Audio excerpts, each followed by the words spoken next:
So I'm going to be blunt and just say that I did not have a solid idea behind what I wanted to do in episode 1, which, when you remember the development of the Half-Life Aftermath, is really ironic. I tried doing no kills, but then realized that I literally have to kill stalkers to progress, so that was out of the question. Eventually, I settled on the good old hood classic of the 1 free bullet achievement run, which challenges you to only fire 1 bullet in the entire run. So this one is going to be a little bit different compared to Half-Life 2 or Episode 2 videos, because I have something really spicy planned for the second episode, oh trust me. My adventure stands in the rubble when... wait, who are you again? Oh yeah, Alex. So Alex and Doc, two characters which are instrumental in the previous part, give me the gravity gun and contact Dr. Eli and Kleiner, two other important characters. After some discussion, we decide that me and Alex should move into the Citadel, that big ass building made out of black metal, and extend the life of the core, which we would have damaged if the chargers would heal me without the HEV. I'm still salty about that. Doc throws us into the building itself, and after killing stalkers that were trying to stop our progress, my gravity gun regains its power, also turns blue or sky blue, whatever. One faulty elevator ride later, and we find ourselves in the core, again. My objective here was to activate the stabilizers, and to do so I need to power up some stations with the energy balls.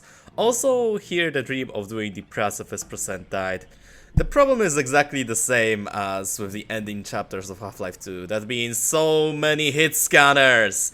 I wasn't able to pass, regardless if I've played well, cover myself to stop bullets from coming, or set the game on easy. It was just straight up impossible to get through. So I did what I had to and took lives of those post-humans. With the combines being cleared up, I did what I had to and gave the city a couple of more hours to breathe. Meanwhile, my meat shield decrypted some data from the Combine computers, and it appears that Mossman, the trader from the previous game, had previously found herself in the Arctic. Seriously, how the hell did he get there that quickly? And has some really interesting stuff that both Combine and Resistance want to put their greasy paws on. With that being said, we make our way towards a razor train, and after beating a seemingly self-aware Combine soldier, we board it. And like 5 seconds later we derail, of course. Lowlife is a chapter in which it becomes clear that Alex sucks at fighting. Now, don't get me wrong, every gun is worth it given that I can't shoot from one, but let's just say that her AI did not age really well. After running past the zombies, I get to use the 1 free bullet, and we are introduced to a new type of enemy, Zombine. It's a combine, but a zombie. Get it? After this presentation, Valve throws like 1,000 of them at us, and after some trial and error, or in other words, me kiting zombies, well, so they don't kill Alex, we persevere. After that, we are introduced to antlion burrows, which have to be filled up with some debris in order for them to stop infinitely spawn antlions.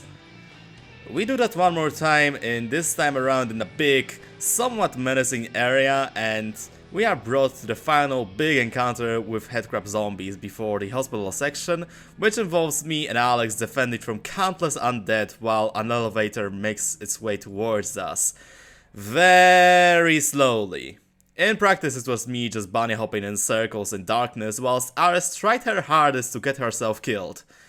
In the virtual end, we managed to get into the elevator and we wound up on the surface, and goddamn, even for a 2006 game running on a first gen source engine, it looks stunning, at least in my opinion.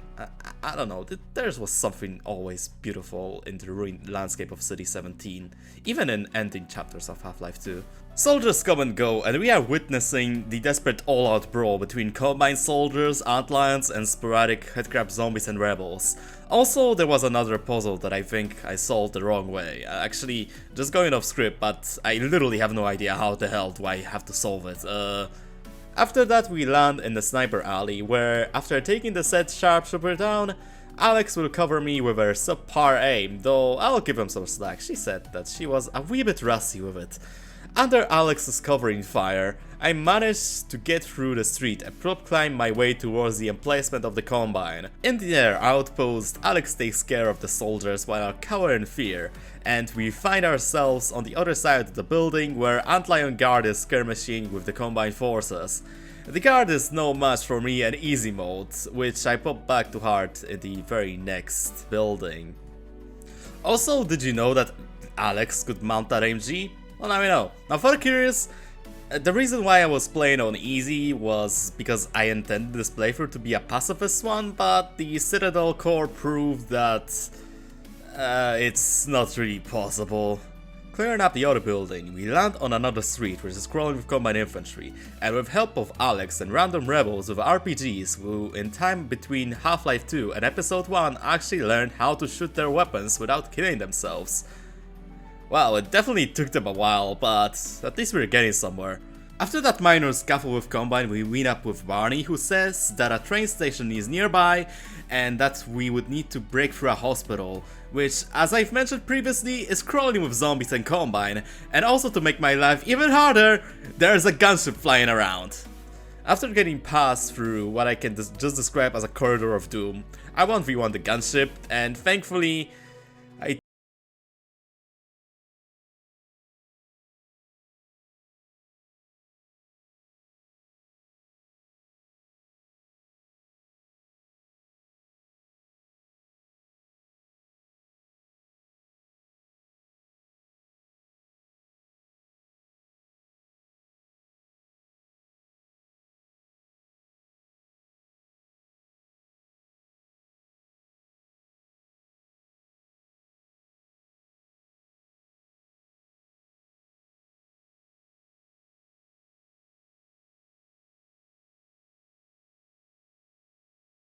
hospital section is nothing to write home about.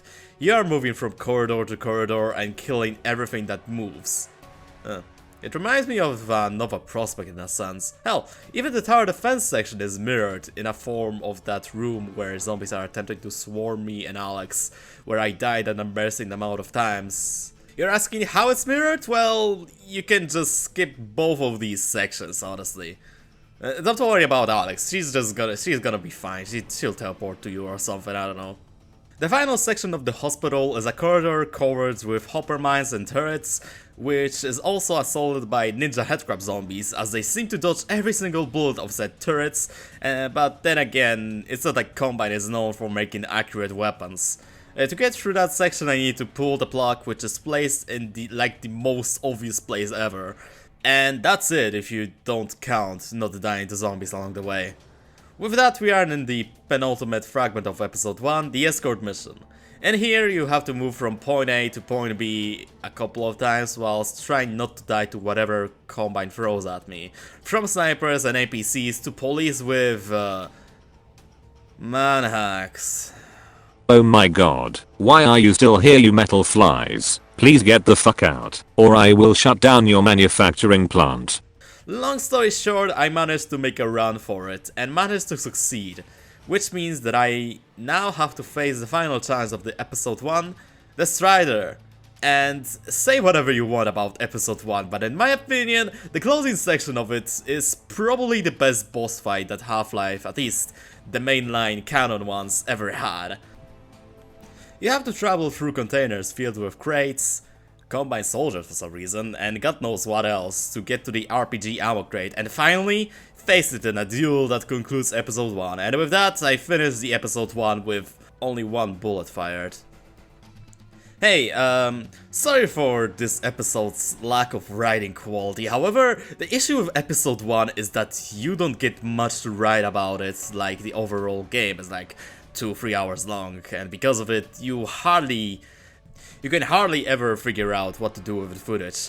But I hope you enjoyed this one, because I'll be attempting the final challenge of this little trilogy somewhere, I don't know, maybe next week, maybe this weekend if I'm lucky. It really depends when I get time to do that. Until that, have a good one and have a nice day. Thanks.